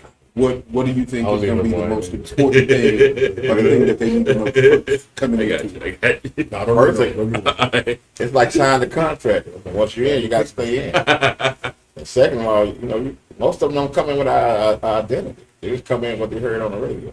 True. So they go on ahead of time. Already. True. You can't have 30 people sound like Drake. True. Only maybe one or two gonna make it. True. And see, that was a no-no. See, Back then, yeah. our whole thing was to not, you better not come in sounding like this dude. Right. Man, you trying to sound like such and such. Like, you get exposed. Like, Yeah. it's like, so, but these days, it's like they really don't really care about it. Right. Nowadays, that's the whole objective. It's like, okay, the label is going to say, we need an artist like such and such. We need another guy like him. The artists are looking like, right now, let me craft my image to look and sound like that. Right. And I don't shoot slugs at the artist because I understand what you're trying to do and all that, but I have to catch myself to keep them sounding like how the older people from my generation used to sound when they used to say all the rap sounded alike. Right. But I'll be listening to some of the stuff that's out there. They 8 songs and that sound like the same song. Right. Right. But I recognize too, them youngsters, it's not the same song to them. Right. They can tell you, oh no, that ain't the same. That's such and such. Right? That's this, that's that. So it's like I gotta respect it, even if I don't really just get it. Right. That's what's up. It's just the way the future is Right. going. Yeah, man. Yeah. I mean, it's all about what people like. Right. And I want to make money, so I'm going to give them what they like. And unlike you brothers that y'all been doing it for a long time. Well, you know, we Whether came in you maybe. like it or not, we're Yeah. here still. That's the problem. We came in making them believe who we were. Yeah. We didn't give them a chance. Yeah. We gonna pound it that you like it or not. And timing is everything too, because one of the things that I always question about myself, I always wonder, I'd be like, if I was 21 right now, how would I be able to like forge my way in the game You know, would I be able to do it? And I don't know if I would. Like, I guess I would be more locked in to the internet and the social media and the Instagram and all. Maybe I would, but just looking at it in my mind, I'm like, man, I'm glad I came in early. You know, because I was able to build up a core audience, just like South Park Coalition. We built up a core audience that's still with us to this day. If I was 19 now, and then another thing too, it wasn't near as many rappers then as it is now. Right. It's a billion cats that's out here doing it. So how are you going to distinguish yourself from the other 10 billion cats that's trying to do what you do? Right. You know, it's tough, man. You got to really be stand out. And a lot of these new artists, I hear a few of these new artists that I'm like, man, that dude there, he different. He on another level than the rest of the pool that's down there like that. So those are the ones I look at. My homie, Big Bang Hank, and you know, we shoot ball together, and man, he puts artists out. Man, he let me hear his sister last week. Man, he said, "This one water." Man, this girl is so dope, man. I told him, I said, Hank, I said, man, you got you. I mean, this girl is so cold. So when you think about all the females that's popping right now, whether it be Megan, whether it be Doja Cat, anybody that think of, man, she right there. That's what's Ain't up. sounding like none of them. Got her own thing, got the look, everything, man. Yeah, I'm gonna have that question. Think of when I think of like some of these new artists like Megan and all that. So, Man, I'm 100% for it. You know what I'm saying? Especially from the city, but you know, but the thing it's like, even if I don't listen to your music, I might not see, because rap has become generational now. It's been around so long. Right. So it's not gonna be normal for us in this room to necessarily be riding around jamming some new hot cat that's 19 years old, Right, because we right. don't relate to that. Right. But we can still step outside and appreciate that daddy going hard. That's you know what I'm right. saying? Exactly. It may not be something I listen to every day, but I can tell he's going hard. So I love any of them young dudes or females that's coming up doing their thing. My main emphasis be, whatever level you on, get that business mind, man. Right. Because you can get beat out your money whether you small or whether you big. And when you big and get beat out your money, it's more painful. It cut more deep because it's more money on the line. Right. yeah. See, we get beat out of 10, 15,000. They get beat out of 10 to 20 million. Yeah. So you got to learn the business in order to feel like you done reap some of the financial rewards from all your work. Right. And plus, on top of that, in the mainstream, we know the history of rap music. Just the history says that you only have a small window of time to really be up. You know, these guys come and go. So in the time that you in it, man, you got to milk that thing like Elsie the cow. You got to get all that you can get out, like how Master P did. Right. You know, Master P rode his wave all the way till he was it went to the beach. Right. You know, Right. and that's how you do it. So whenever the day do come and it's over, and I say, well, man, it's finally over. But guess what? Man, we got a treasure trove of, we done built up so much stuff. I can bow out gracefully. I'm not feeling no regret and hurt because we did all that, did all these tours, sold all these records, and I ain't got no money. I'm right back where I was.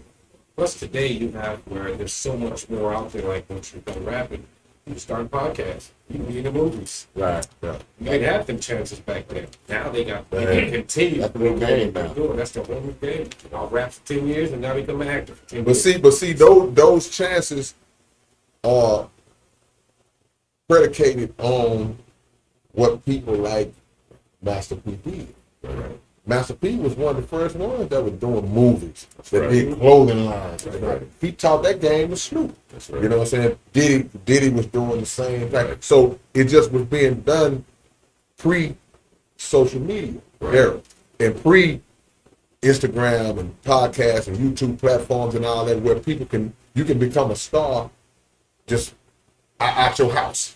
You know, so that was the foundation of it. So people are doing it now on a different label, the branding and all that. People been doing that. It just now so many people can do it because now I can just be in Iowa somewhere and just, if I got the right personality, the right little hook, the right little blast I can do, I can blow up and be big and have 1 million followers. Right, right. That's why I tell our brothers, man, for a lot of the stupid shit I see, people got 11 followers, I don't see why we can't get them too. I see TikTokers, dudes who be rapping on TikTok, and some of them are dope. Yeah. But you know, looking at them now, I'm like, they wouldn't have made it doing what they doing back in our day. Oh. You know, they're cut from a cloth that can survive in this internet environment. Yeah. But cats like y'all from back in the day, it was just a totally different environment. You had to have a ground game. You had to network. You had to know people. You had to actually get out and like mingle with folks at the clubs and stuff like that. Yeah, it was boots on the ground. Right. But you know, but time is everything.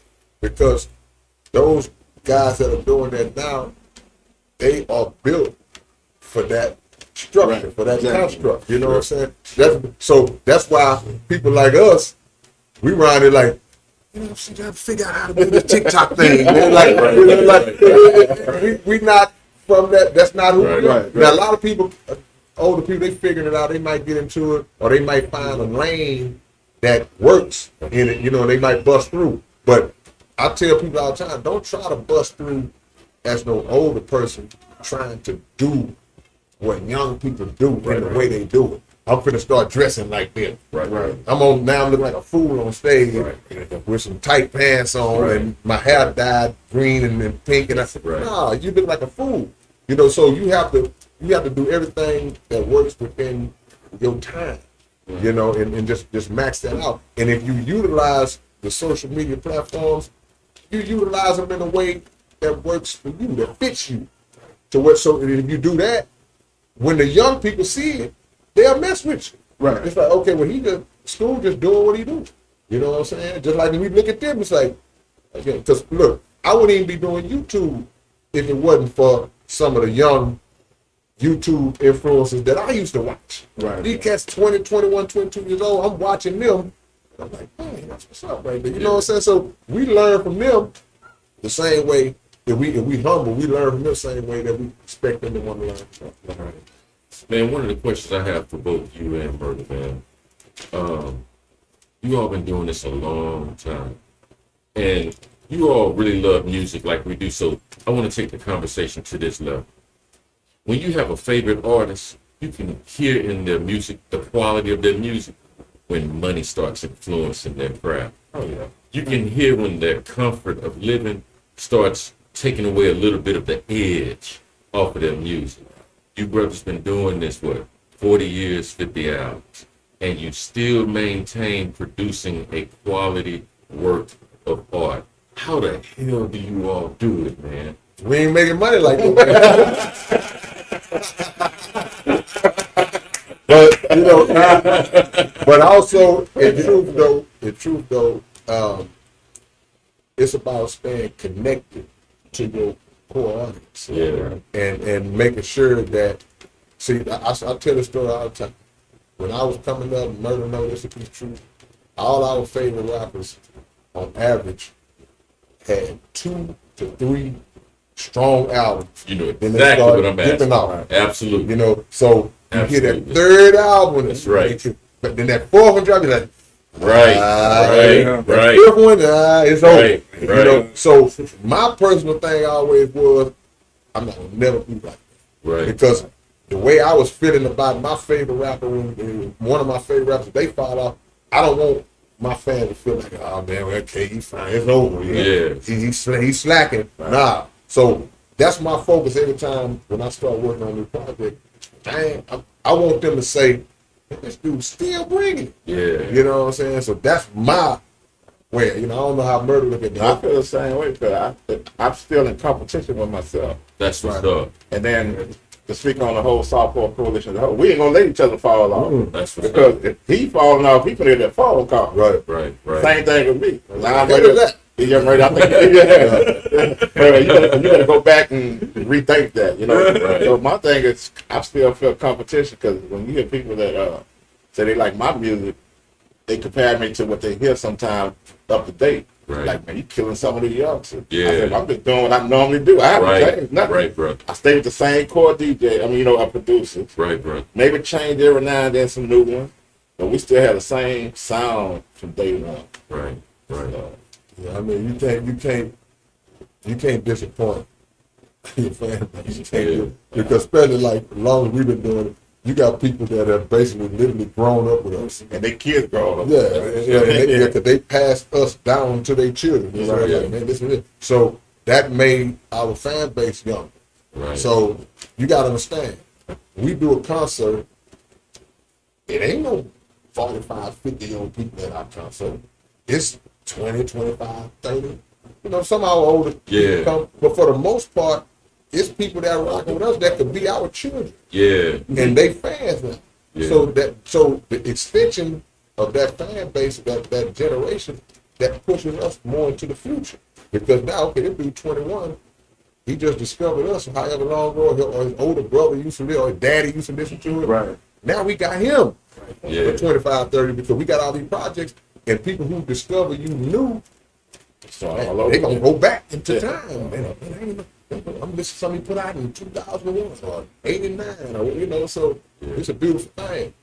It's like, this is my daddy used to listen to. Yeah. That's Yeah, it. no doubt. Man, we get it all the time. Y'all had a performance, I think it was in San Antonio. I was talking to Murder about this. There was a kid, man, at the front of the stage, and while you was performing, he is reciting all of your rhymes as you were kicking them verbatim. Man. What better compliment could you ask for, man? Yeah, 'cause they be Young knowing kid, too. They be knowing the stuff better than we know the words. Telling you messed up. Man. Go, Yeah, go, yeah. go. Man. No doubt. No You doubt. know, sometimes I slip up the writing of the words too, because I want K to be on top. So I'm gonna give him the that I rewrote so he know the words. And look, it'll mess me up because I was looking like, you right there with me. Right. You know, but that's a blessing though. Amen. I remember one show, I don't want to catch up. I remember one show that we was at, and it was one of the songs they wanted to do. And you said you couldn't remember that dude reciting the whole rhyme. Yeah. Right? No, because truth be told, your fans are gonna listen to your music more than you listen to it. That's true. You know what I'm Good saying? point. Because you steady doing your thing. You steady making music, being an artist every day, putting out new stuff. They listening. They riding around with it. They starting it over, repeating it, yeah. rewinding it. Yeah. So they literally know the material better than you know. Yeah. You know, in a lot of cases. So guess what? I have to bow down. Like, yeah, man, you said it. It's like I said, when I grew up in Europe, and I used to always talk to German girls that spoke no English. Yeah. But you could sing that song in English word for word. Yeah. Oh, yeah. But you can't talk to me. Because they need that song. It's my shit right here. That was the vibe of SPC right now overseas. Man. And that's when I started flirting in song lyrics, nigga. What's up? You know what I'm saying? I'm a compliment you. Some people learn how to speak English by listening to English music. That's true. Whether it be rap on or whatever. Like Like, TV and yeah, everything. TV shows and all that. True. That just, that's the universal greatness of the music. Right. Now, having been in the game so long, having been involved with rap for so long, does it surprise either one of y'all the influence that rap has had internationally? When you look at China, Korea, Japan, those kind of places, and how they've even adopted our mannerisms, our way of dressing, and all this kind of stuff. Does any of that like shock you or surprise you? Well, maybe from the beginning for me. Yeah. Yeah, But after a while, you know who you are now. right. Yeah. Yeah. Because you get emails, they email you, but you don't even know who they are. You know, then like, we come up, we getting featured. You know, we didn't know about it or whatever, but I need to do something. Yeah. So you already know you're doing something positive. My man been there a couple of times. Overseas. I haven't. I turned it down one time. We were supposed to win. But he been over there to experience all of it.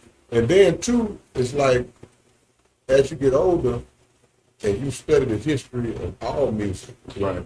and we created all music. Right. So, the same way we influence the world with jazz, we influence the world with rock and roll, we influence the world with R&B, all of the different genres, blues, hip-hop, this was the last one in that line. Right. So, we are the original people. everybody copies off of us. Right. Even those that claim they hate us want to be us. Right. You know what I'm saying? So when we came to that understanding, it all made sense. It all made sense. So that's why you'll see, like you say, China. They got the wardrobe, they got the walk, they got the slang, they got all this different thing, you know, and all the way down to separating it in between into regions. Like a murder said, like when I go overseas, you see people like, I only listen to Southern rap. I only listen to West Coast rap. East Coast, because they breaking it down into those regions because that's what they whatever it is they gravitate toward. But all of it is still that hip hop genre, and all of it is still that culture, and they're gonna adopt any aspects of that culture that they like, you know. But at the root of it is because we created it all anyway. We set the trend, we set the tone. We made the first drum. Yeah, exactly. We made the first drum, so we started it all. So it's no surprise. It reminds me of when I was maybe 6th, 7th grade, I had to take a music appreciation class.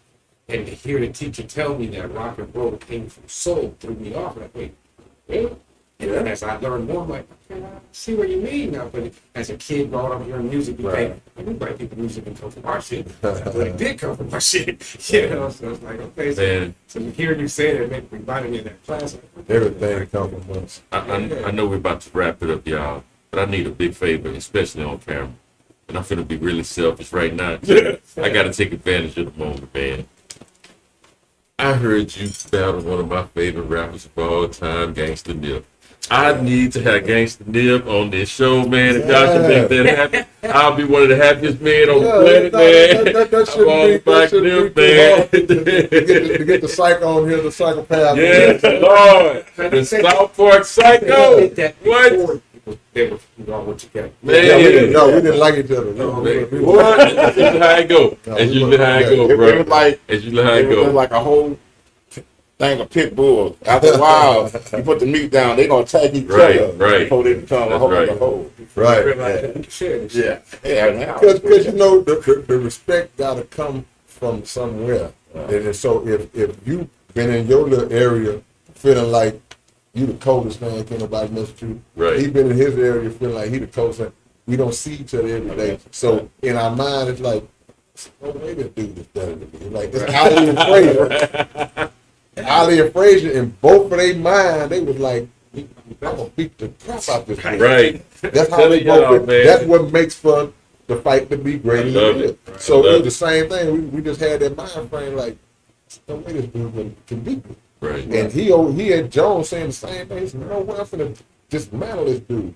So you come together and you know it's gonna be easy work because in your mind, everybody else was easy work. Right. Right. He thinking the same thing, but then you start off with like, wow, this not gonna be easy. Wait a minute, this ain't as easy. I gotta dig deep. I punched this dude in the face as hard as I could. He just did that and stood. It was like, you're right. So now, after so many rounds, the murder was there.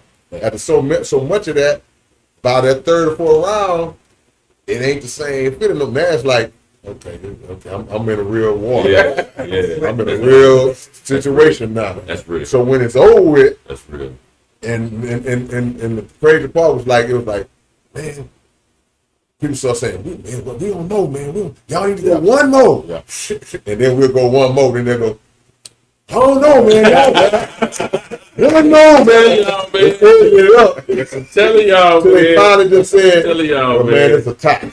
I'm telling y'all. So in that situation, after all them rounds, when you hit a tie, you like, okay, I'll take the tie. It's a tie. The tie beat the loss.